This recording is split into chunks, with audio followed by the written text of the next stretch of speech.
네, 오늘 하나님께서 우리에게 주신 말씀은 빌립보서 3장 말씀입니다.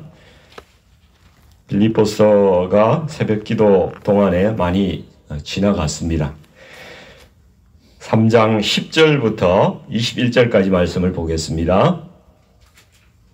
빌립보서 3장 10절에서 21절 말씀을 같이 합독하시겠습니다. 내가 그리스도와 그 부활의 권능과 그 고난의 참여함을 알고자 하여 그의 죽으심을 본받아 어떻게 해서든지 죽은 자 가운데서 부활에 이르려 하노니 내가 이미 얻었다 함도 아니요 온전히 이루었다 함도 아니라 오직 내가 그리스도 예수께 잡힌 바 된 그것을 잡으려고 달려가노라.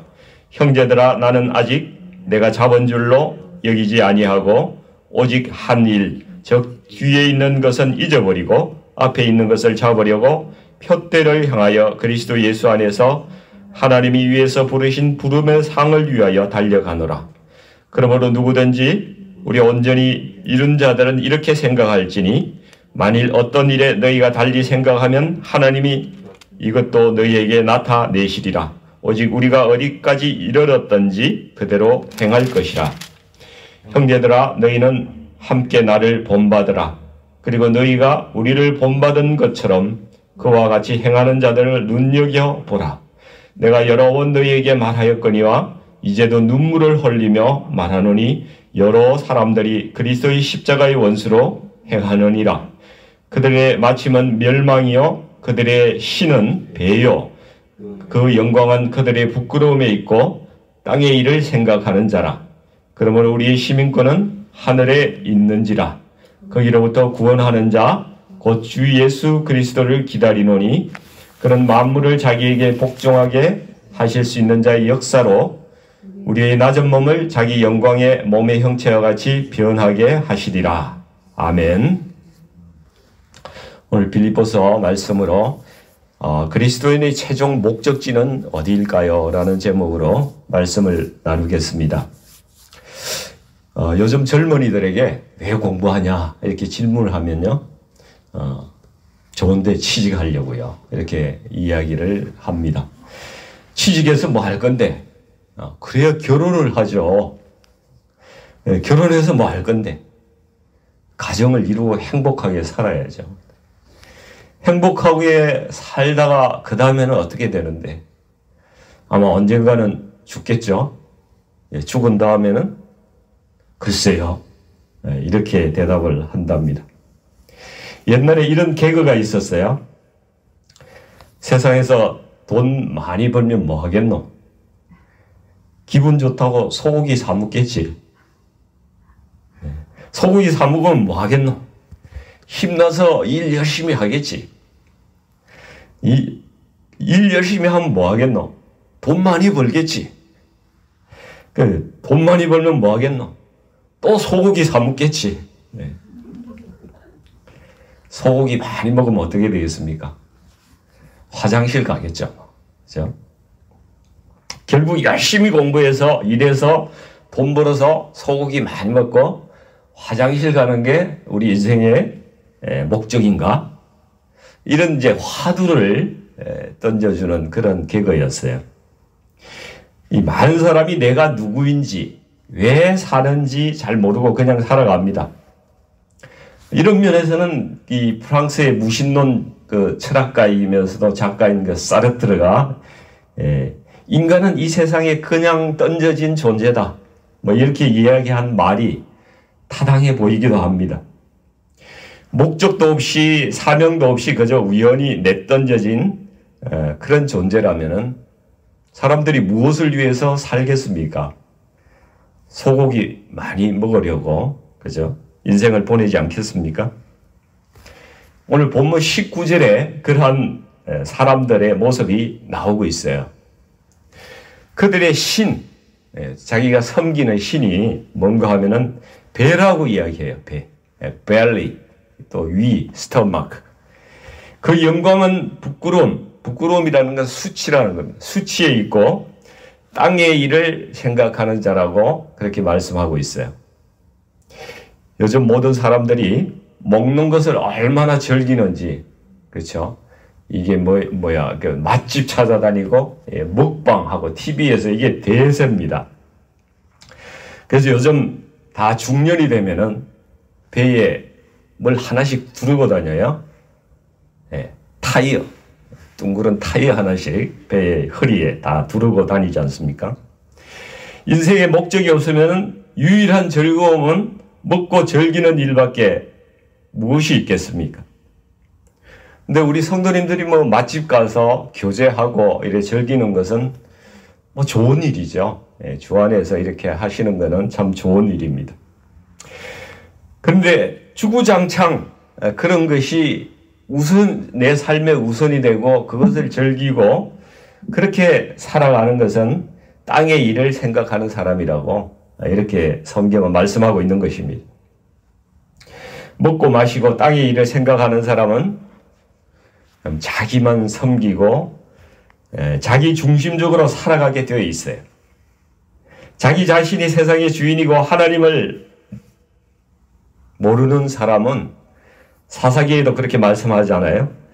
각기 자기의 소견에 옳은 대로 행하며 살아가더라.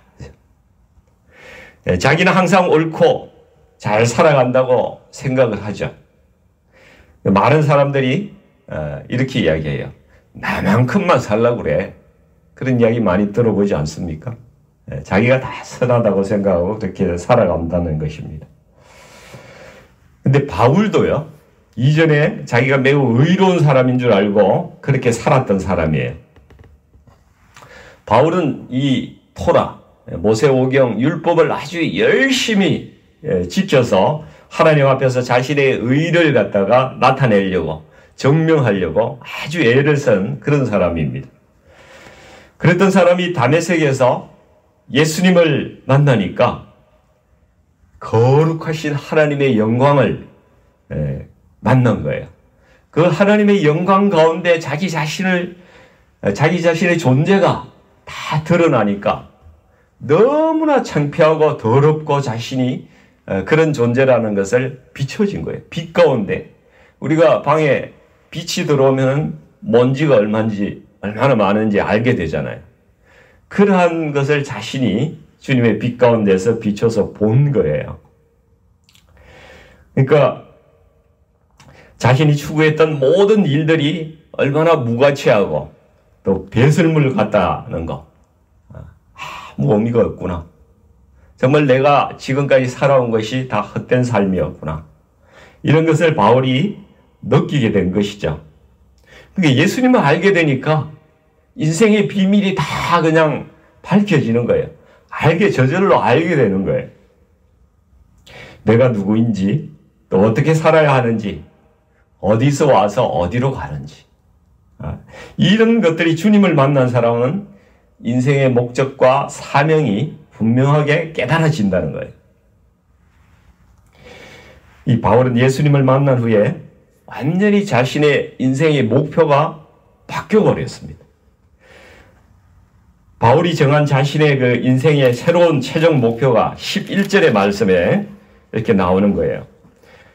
어떻게 해서든지 죽은 자 가운데서 부활에 이르려 한다고 말씀하고 있어요. 예수님께서 이 땅에 재림하실 때에 영광의 부활에 이르는 것이 바울의 인생의 목표가 된 거예요. 그렇다면 이 땅에 사는 우리들의 인생의 목표가 뭐가 되어야 되겠습니까? 바울과 동일한 이러한 영광의 부활에 참여하는 우리가 되어야 되는 것이 우리의 인생의 목표가 되어야 되지 않겠습니까? 근데 바울은 12절에 또 이렇게 이야기해요. 내가 얻었다 함도 아니요 온전히 이루었다 함도 아니라 이렇게 말합니다. 이것은 바울이 아직 구원을 받지 못했다는 그러한 이야기일까요?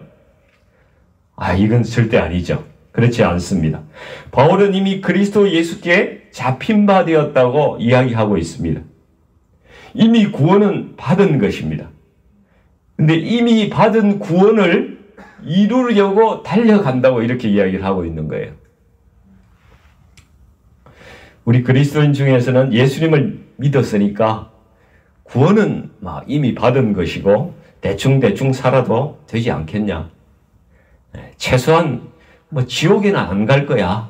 이런 위로를 자기 위안을 삼고 살아가는 그런 분들이 좀 계시죠.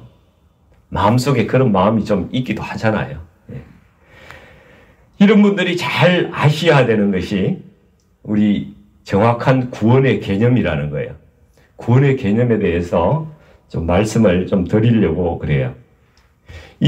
우리의 구원은 완료된 것이 아니고요. 부활의 몸을 입을 때까지 계속 진행이 되는 것입니다. 그래서 구원의 개념을 한 3가지 정도로 설명을 좀 해드리도록 그렇게 하겠습니다. 첫 번째는 내가 예수 그리스도를 믿어서 죄사함을 받아서 의롭다고, 너 바르다, 의롭다 이렇게 인정을 받게 되는 것인데 이걸 칭의의 구원이라고 그래요. 칭의라는 것은 의롭다고 칭해준다는 뜻이에요. justification이라고 영어에서 이야기하죠. 이 칭의의 구원은 하나님께서 당신이 택하신 자에게 주시는 일방적인 은혜와 사랑입니다. 하나님께서 선택해서 부르시는 거예요. 내가 노력해서 되는 것이 아니라 하나님이 지정해서 부르신다는 것입니다. 예를 들면 법정에서 판사가요, 네 죄값은 이미 예수라는 사람이 대신 다 지불했어. 그래서 너는 그것을 네가 인정하고 받아들이면 너는 자유야. 이렇게 판사가 이야기를 해요. 내가 그때 yes, 나는 예수님이 그렇게 하신 걸 믿습니다. 이렇게 하면은 예수님이 대가를 치른 그 행위가 마치 내가 대가를 이미 치른 것처럼 하나님께서 그렇게 받아들여 주신다는 거예요. 네, 그것이 칭입니다. 근데 아니요, 나는 그 사실이 믿을 수가 없어요. 난 예수라는 사람을 믿을 수도 없고 그 사람이 어떤 일을 했든지 간에 나하고는 관계가 없어요. 나는 인정하지 않고 그걸 거부합니다. 이렇게 이야기하면은, 그러면 예수님이 이미 치르신 그 대속의 효력이, 이미 십자가에서 못 박힌 그 예수님의 모든 대속의 효력이 나하고는 아무런 관계가 없는 거예요. 받아들이지가 않으니까 나하고는 관계가 없는 일이에요. 그러면은 어떻게 됩니까? 장차 자기가 지은 죄값을 자기가 오로지 자기 책임으로 자기가 다 받아야 하는 것이죠. 자기가 책임져야 되는 것이죠. 내가 예수님을 믿고 나의 주인으로 고백하면은 예수님께서 죽으신 그 대속의 효력이 나에게 전가가 되는 겁니다. 트랜스퍼가 되는 겁니다. 이런 관점에서 본다면은 우리는 이미 칭의의 구원을 받은 것입니다. 그런데 많은 분들이 이 칭의의 구원만 구원이라고 주구장창 생각한다는 것이죠. 그래서 하나님 선택하셔서 나는 이미 구원받은 자야. 이래 구원받았으니까 대충 살아도 괜찮다고 생각하는 거예요. 그러다 보니까 아무렇게나 사는 그러한 사람도 생겨나죠. 그러니까 교회가 욕을 먹기 시작하는 겁니다. 교회 다니는 사람들이 왜 저래? 세상 사람들하고 무슨 차별이 있어? 이 한국 교회의 구원론이 제대로 설명이 안 돼 있고 정확한 이해가 안 돼 있으니까 이러한 일이 생깁니다. 전도 집회에서 예수님을 주님으로 영접하시겠습니까? Yes!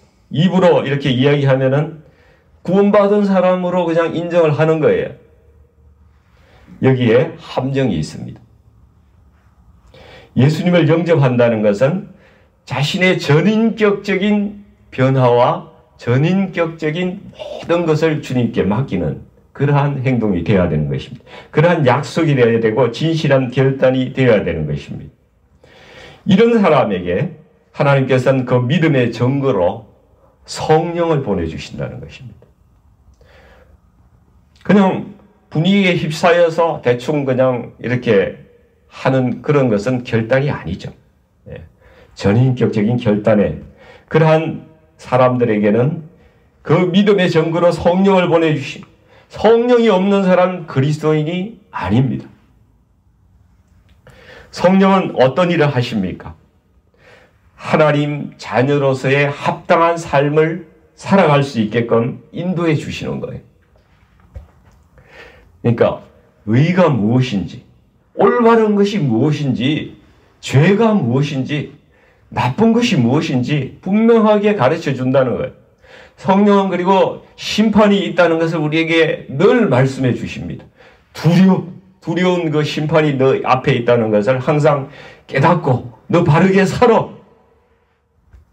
그리고 우리의 양심을 아주 민감하게 만들어 주세요. 그래서 조금만 잘못해도 우리의 양심이 가책을 받는 거예요. 그래서 말씀을 깨닫게 하시고 옛것을 버리게 하시는 거예요. 옛사람을 버리고 새것이 되도록 계속 성령께서 우리를 만들어 가시는 거죠. 우리가 암송했던 고린도후서 5장 17절 말씀이 그렇잖아요. 그런즉 누구든지 그리스도 안에 있으면 새로운 피조물이라. 이전 것은 지나갔으니 보라 새것이 되었도다. 이것을 성화의 구원이라고 이야기하는 거예요. sanctification. 성화의 구원입니다. 근데 성령님은 매우 인격적이세요. 성령님께서 우리를 꼼짝도 못하게 막 만들어 가셔서 막 이렇게 내가 로봇처럼 그냥 성령님이 만드시는 대로 가면 좋겠는데 때때로 우리는 그렇게 했으면 좋겠는데 성령님은 그렇게 하지 않으신다는 거예요. 아주 인격적으로 저에게 말씀해 주시는 거예요. 먼저 나를 사랑해 주시고 너 하나님과 내 이웃을 사랑해야 돼. 그렇게 살아야 돼. 이렇게 말씀하시는 거예요. 그리고 먼저 나에게 뭔가를 베풀어 주시고 너 이웃에게 그렇게 베풀어야 돼. 이렇게 말씀을 하시는 거예요. 그래서 성화는 우리의 인격적인 결단이 필요한 거예요. 우리가 반드시 성령님의 인도하심에 따라서 우리가 순종하고 인격적으로 결단해서 나아가야만이 내가 변화가 되는 거예요. 그래서 성화의 결단은 때로는 고통스럽기도 합니다. 자기 중심적인 나. 이 사람은 모두 다 자기 중심적이에요. 갑자기 이타적이고 다른 사람을 생각하는 그런 사람으로 갑자기 변하지 않습니다. 아주 본질이 그래요. 아주 못됐어요. 자기 중심적인 사람입니다. 그런 사람이 나를 내려놓고 자기 십자가를 지라고 이야기를 하지 않습니까? 인정받고 싶은 마음이 나에게는 굉장히 많아요. 근데 그것을 내려놓으라고 이야기하는 거. 나에게 이익이 되지만은 그거 너 하나님의 방법이 아니야? 하나님의 뜻이 아니야? 너 내려놔. 이렇게 말씀하실 때가 있다는 것입니다. 욕심, 탐심 이런 거 다 너 십자가에 못 박아야 돼. 너 그거 내려놔. 그리고 너 더러운 그 입술, 너 재갈을 물려야 돼. 남 험담하고 비난하고 오늘도 욕하고 쌍욕하고 엄란한 이야기하는 너 그 입술, 너 재갈을 물려야 돼. 이런 말씀을 성령께서 해주세요. 그게 순종하느냐 안 하느냐는 우리의 몫이에요. 이런 결단을 하지 못하고 옛사람 모습 그대로 가지고 살면요. 이런 사람은 칭의의 구원은 받아요. 주님께서 선택하셨다면 구원은 받습니다. 그러나 그 구원은 불 가운데 받은 것과 같다는 거 성경은 말씀하고 있어요. 불 가운데, 불타는 가운데, 아주 지옥불 가운데서 받은 구원하고 거의 같다는 것입니다. 그리고 주님이 재림하실 때 이 성화된 성도는 부활의 몸을 입고 휴거될 텐데 그렇지 못하는 사람은 땅에 남겨져서 적그리스도의 치하에서 얼마나 많은 고통을 받고 순교당해야 구원을 받을 수 있는 그러한 참으로 힘든 과정을 겪어야 할 수도 있어요. 우리는 이것을 잘 기억해야 합니다. 성화의 구원은 아주 중요한 것입니다. 그리고 세 번째 구원의 개념에 영화가 있어요. glorification.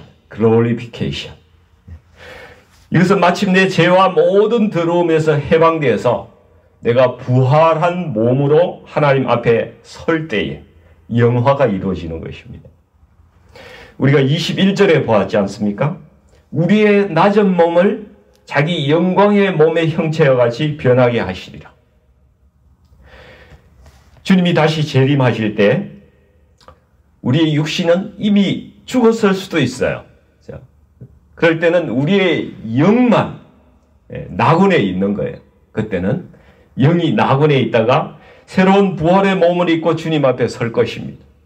근데 우리가 만약에 주님 오실 때 살아있는 그런 영광이 있다면은 우리는 주님 재림하실 때 홀연히 우리의 몸이 변화된다는 거예요. 영광의 부활의 몸으로 변화되어서 주님 앞에 서게 되는 것이 그것이 영화라는 것입니다. 글로리피케이션. 12절을 잘 보십시오. 12절 보시면요. 바울이 이렇게 이야기해요. 내가 그리스도 예수께 잡힌바된 그것. 네. 내가 예수 그리스도에게 이미 잡혔다는 거예요. 그것은 칭의의 구원입니다. 이미 선택받고 하나님께서 나를 선택하셨다는 것이죠. 그런데 하나님께서 나를 구원하시고자 하는 그 은혜와 사랑 가운데 이미 나를 붙드신 건데 그 다음에는 바울이 이렇게 또 이야기해요. 그것을 잡으려고 달려간다고 이야기하고 있어요. 이 잡으려고 달려가는 것이 성화의 구원인 것입니다. 그래서 우리 삶에서 날마다 성령님의 도우신 가운데 거룩해지는 과정을 우리는 겪어 나가는 거예요. 그 거룩해지기 위한 과정을 우리가 달려가는 거예요. 이것은 우리가 결단해야 되고요. 우리가 몸부림치면서 주님 앞으로 나아가야 되는 그러한 몫이 있는 것입니다. 그리고 13절, 14절 말씀해 보면은 앞에 있는 것을 잡으려고 표대를 향하여 달려가는 것. 이것이 영화로운 부활에 참여하려고 우리가 달려가는 것입니다.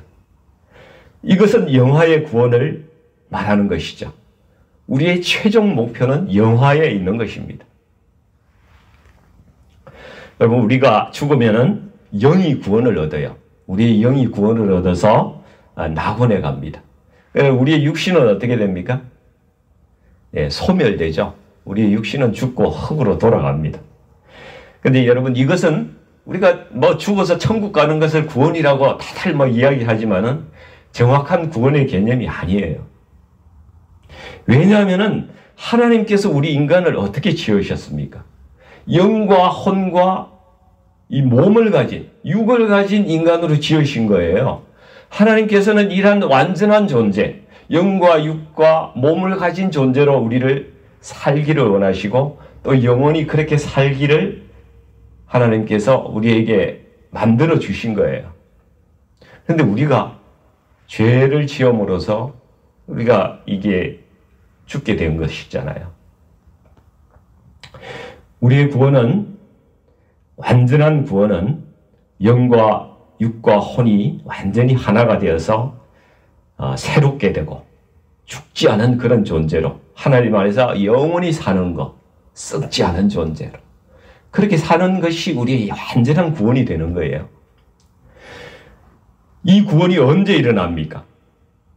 이것이 바로 우리가 부활의 몸을 입을 때에 그러한 완전한 구원이 일어난다는 것입니다. 그래서 우리는 완전한 구원을 위해서 칭의와 성화와 영화의 단계까지 계속 달려가야 하는 존재인 것이죠. 아멘. 네, 빌립보서 2장 12절에서도 그래서 나의 사랑하는 자들아 항상 복종하여 두렵고 떨림으로 너희 구원을 이루라. 이렇게 말씀하고 있어요. 바울은 이것을 잘 알고 있는 거예요. 그래서 17절에 너희는 함께 나를 본받으라 이렇게 말합니다. 근데 바울 자신도 이 부활에 참여하기 위해서 최선을 다해서 노력하고 있다고 말을 하고 있어요. 그것이 이 10절과 11절 말씀입니다. 이것을 잘 봐야 돼요. 그래서 우리가 주의 깊게 한번 볼 필요가 있는데요. 10절, 11절 보면은 내가 그리스도와 그 부활의 권능과 그 고난에 참여함을 알고자 하여 그의 죽으심을 본받아 어떻게 해서든지 죽은 자 가운데서 부활에 이르려 하노니 이렇게 말씀하죠. 그러니까 세 가지를 알기를 원한다는 거예요. 나는 그리스도를 알기를 원해. 두 번째는 부활의 권능을 알기를 원해. 그리고 세 번째는 그의 고난에 참여함을 알기를 원합니다. 예, 바울은 그렇게 이야기하고, 그리고 어떻게 해서든지 죽은 자 가운데서 부활에 이르기를 내가 소망한다고 그렇게 이야기를 하고 있는 것입니다. 이것은 바울뿐만 아니라 부활을 소망하는 우리 그리스도인 모두가 어떻게 살아야 가야 하는지를 이야기하고 있는 거예요. 첫 번째로 바울이 그리스도를 알기 원한다고 이야기하는 것은 우리도 그리스도를 알기 위해서는 교제를 해야죠. 교제를. 예수님과 만나서 이야기도 하고 그분의 생각도 알고 성품도 알고 뭘 말씀하시는지 어떤 라이프 스타일이 우리가 맞는지 교제를 해야 되는 것이죠. 예수님과 하나 되기 위해서 그분의 성품에 내가 참여하고 그분을 닮아가기 위해서 그리고 관계를 맺어야 되는 거예요. 예수님은 나의 주인 되시고 나의 왕이 되시는 분이에요. 그 관계가 맺어져야 된다는 것이죠. 나는 그분의 나라의 백성이고 또 나 주인이라면 내가 종이 되잖아요. 주인과 왕이 되시면은 내가 먹을 것, 입을 것, 그죠? 살 곳은 챙겨 주실 책임이 있잖아요. 그렇지 않습니까? 아무것도 안 먹이고 어떻게 일 시켜요? 의식주를 주님께서 책임져 주시고 그 백성을 보호해 주실 책임이 있으신 거예요. 근데 우리는 어떤 책임이 있냐 하면은 말씀하면 왕이나 주인이 말씀하시면 들어야죠. 순종할 의무가 있는 것입니다. 그러니까 이런 관계가 맺어지면은 내가 기도하면은 응답이 되는 거예요. 그리고 그 기도의 효력이 나타나는 것이죠.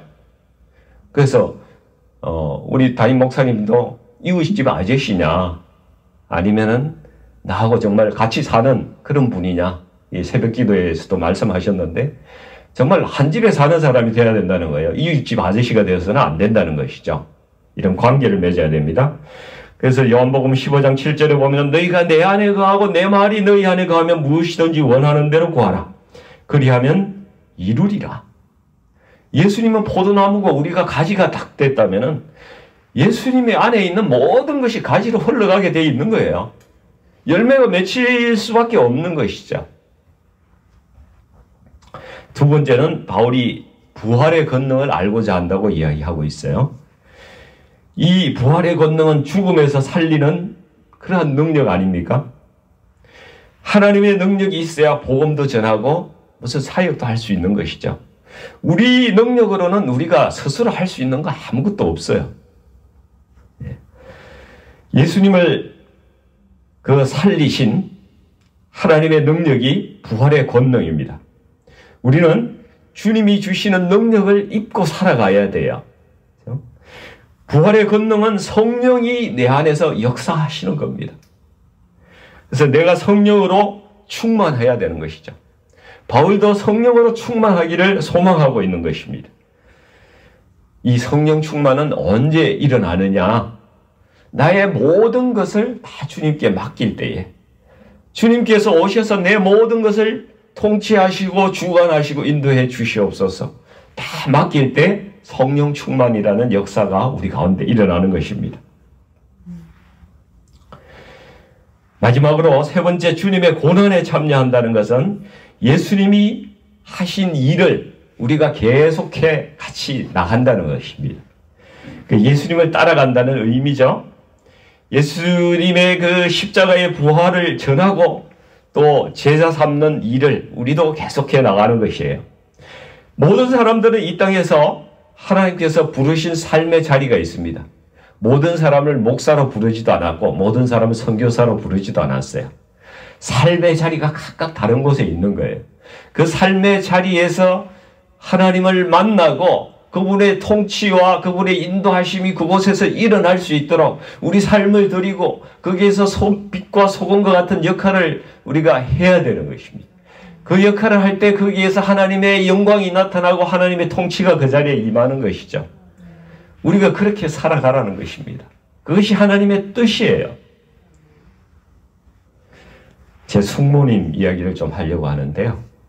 제 숙모님 여의도에 있는 큰 교회 권사님이세요. 지금은 이제 지역장 이런 걸 하시더라고요. 이분이 예수 믿기 전에 평생 원수 같은 남편하고 싸운다고 40년 이상을 그 좋은 시절을 다 보내고 한 번도 행복해 보지 못하고 지옥 같은 그런 결혼 생활을 한 분이에요. 이분의 남편이 저희 작은아버지라서 제가 이분을 너무 잘 알아요. 그분의 성격도 잘 알고. 그래서 우리 이 숙모님이 아이들 결혼만 시키면은 내가 죽어버려야지. 항상 이런 마음으로 사는 거예요. 자기가 우리 숙모님 저한테 고백한 그러한 이야기입니다. 그런데 뒤늦게 예수님을 믿었어요. 전도를 받아서 예수님 믿고 성령님께서 임재하셨고요. 늘상 몸이 아팠는데 마음이 아프니까 몸이 아픈 거예요. 근데 성령님께서 치유를 해주셨어요. 근데 이 숙모님이 그렇게 예수 믿고 난 다음에 이 남편이 막 험한 소리 할 거 아니에요. 뭐 계속 핍박하고 막 이렇게 이야기를 하는데 정말 입도 뻥긋 안 하고 3년간을 납작 엎드려서 이 남편을 섬긴 거예요.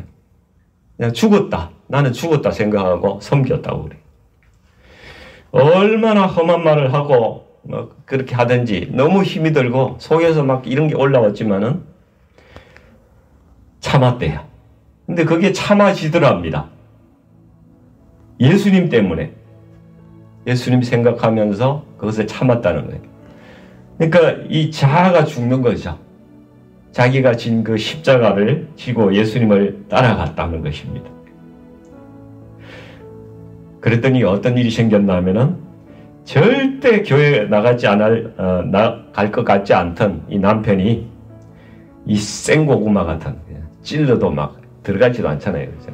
생고구마 같은 이 성질머리가 뭐 같은 이 남편이 조금씩 변하더니만은 나중에 문 밖에 나가가지고 교회 가야 되는데 빨리 안 내려가고 뭐하러 늦게 말이야. 화장한다고 늦어가지고 말이지. 빨리 나오라고 그냥 소리치고 그런 남편으로 변했다는 것이에요. 할렐루야죠. 이 섬김이 기적을 만드는 거예요. 이분 제가 잘 알아요. 정말 대단한 사람이거든요. 그런데 여러분 바로 이런 일을 하시는 분이 제자예요. 뭐 거창한 일을 하는 사람이 제자가 아니에요. 자기 삶의 자리에 자기가 선 그 자리에서 자기 가정에서 죽으니까 가정에서 그 하나님의 나라가 거기에 임하게 하는 그 역할을 하는 사람, 그 사람이 하나님의 영광을 드러내는 바로 예수님의 제자인 거예요. 저는 그 숙모님에게 숙모님이 예수님의 제자입니다. 이렇게 이야기를 했어요. 우리 사랑하는 성도님들, 우리 삶의 목적지가 어디라고요? 영광스러운 부활의 몸을 입는 그 영화의 자리입니다. 그때까지 우리는 구원을 이루어 나가는 과정에 있는 것이고요. 우리는 현재의 어려움을 인내하고 그날을 볼 때까지 그 표대, 그것을 향해서 달려가는 사람이라는 것입니다. 오늘 말씀을 정리해 보겠습니다. 우리의 구원은 칭의뿐만 아니라 성화와 영화에까지 다 생각을 우리가 확장한 구원의 개념을 가져야 한다고 제가 말씀드렸어요. 왜냐하면 우리 구원은 우리의 영뿐만 아니라 우리의 몸의 구원까지, 혼과 몸의 구원까지 다 완전하게 되어야 되는 것이기 때문에 그렇습니다. 우리가 쭈글쭈글한 육체 지금 가지고 있지만은 자꾸 나이 들어서 이 육체 가지고 끝까지 뭐 살고 싶으세요? 이거 나중에 다 벗어버리고 완전히 새롭고 썩지 않고 정말 그 건강하고 영원한 그 육체를 하나님께서 우리에게 주시려고 계획하고 계신 거예요. 거기에 소망을 두고 사시는 겁니다. 사도 부활의 목표였고 우리의 목표인 것입니다. 이 영광스러운 부활에 참여하기 위해서 사도 바울도 예수님을 알기를 원했고 예수님과 교제하기를 힘쓴 거예요. 그렇죠? 또 부활의 권능, 성령님의 인도하심에 완전히 맡기고 성령 충만한 삶을 바울은 살아가기를 원했고 그렇게 살아갔어요. 우리도 그렇게 살아가야죠. 세 번째는 예수님의 고난에 참여하고 따라가는 그런 삶입니다. 하나님께서 부르신 자리에서 빛과 소금의 역할을 하면서 그 영광을 나타내는 그러한 삶을 우리가 살아가기를 원합니다. 원래 우리가 다 부르신 자리가 다르지만은 거기에서 하나님의 영광을 드러내는 그러한 우리 성도님들 되시기를 주님의 이름으로 축복하며 또 축원드립니다. 같이 기도하겠습니다. 아버지 하나님, 우리를 부르셔서 의롭다고 선포해 주신 하나님을 참 감사드립니다. 아버지 하나님, 저희가 예수님과 더 깊이 교제하기를 원합니다. 주님을 더 알기를 원합니다. 주님을 더 닮아가기를 원합니다. 아버지 하나님, 그리고 우리에게 성령으로 충만하게 하는 역사를 경험하게 하여 주옵소서. 우리 삶의 모든 것을 주님께 의탁하고 주님의 인도하심을 구하며 나가는 저희가 되게 하여 주옵소서. 그리고 저희가 정말 주님을 따라가며 주님께서 행하시고자 했던 그 모든 것들을 우리가 고난으로 우리 몸에 채우며 따라가는 주님의 제자로 살아갈 수 있도록 하나님 인도해 주시옵소서. 그래서 주님 다시 오시는 날 우리가 부활의 몸으로 주님 앞에 사는 그 영광스러운 성도로서 하나님 앞에 설 수 있도록 하나님이 역사하여 주시옵소서. 우리가 말로만 그리스도인이 아니라 삶으로 참된 그리스도인으로 증거되는 그러한 자들이 되게 하여 주시고 열심히 올 한 해 또 달려가는 그러한 영광스러운 길을 갈 수 있도록 하나님 도와주시옵소서. 예수님 이름으로 간절히 기도하옵나이다. 아멘.